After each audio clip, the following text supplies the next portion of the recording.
Friends, welcome to Neela's kitchen. நம்ம இன்றைக்கி என்ன பார்க்க போகிறோம்னா, கிள்ளி போட்ட சாம்பார் உப்பு பருப்பு குழம்பு எப்படி வைக்கலான்னு பார்க்கலாங்க. நான் வந்து பருப்பு 1 டம்ளர் போட்டுங்க, மஞ்சத்தூள் கொஞ்சம் போட்டு ஆயில் கொஞ்சமாக ஊற்றிக்கிறேங்க. ஒரு 2 விசில் 3 விசில் வச்சு எடுத்துக்கலாங்க.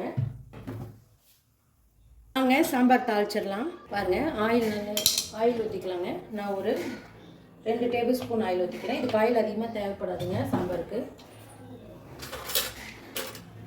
ஆயில் காஞ்சிருச்சு. கடுகு 1/2 ஸ்பூன், சீரகம் 1/2 ஸ்பூன் போட்டுக்கோங்க. இப்போ நான் வரமிளகாய் ஒரு 4, பச்சை மிளகாய் ஒரு 3 எடுத்துருக்கேன், போட்டுக்கிறேன். போட்டுட்டு ஒரு வதக்கிட்டுங்க. நான் சின்ன வெங்காயம் ஒரு 10 வெங்காயத்தை 2 கட் பண்ணி வச்சுருக்கேன். குட்டி வெங்காயமாக எடுத்துருக்கேன், போட்டுக்கிறேன். நல்லா வதக்கலாம். கொஞ்சமாக பெருங்காயத்தூள், ஆனியன் வதங்கும் போதே மஞ்சத்தூள் போட்டுக்கலாங்க. நான் வந்து 5 டீஸ்பூனில் 1/4 ஸ்பூன் போட்டிருக்கேன். ஆல்ரெடி பருப்புலேயும் நம்ம மஞ்சத்தூள் போட்டு வேக வச்சுருக்கோங்க. பாருங்கள், ஆனியன் வதங்கிருச்சு. நான் ஒரு பெரிய தக்காளியாக ஒரு தக்காளி எடுத்துருக்கேன், போட்டுக்கிறேன்.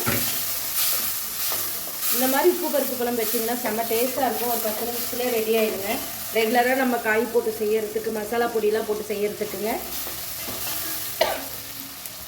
ஒரு மசாலா பொடியும் இல்லாமல் நம்ம செய்யறதுக்கு டேஸ்ட்டாக இருக்குங்க இந்த மாதிரி உப்பு பருப்பு குழம்பு. பாருங்க, இது வதங்கும் போதே நான் கொஞ்சம் கல்லுப்பு போட்டுக்கிறேன்.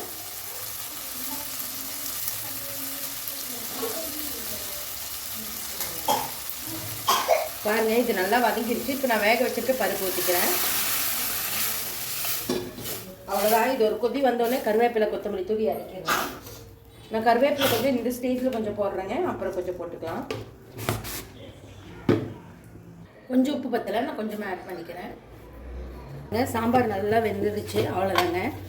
கொதி விட்டிங்கன்னா சீக்கிரம் கெடாது, அதுக்காக தாங்க. இப்போது நான் மிக்ஸ் பண்ணிவிட்டு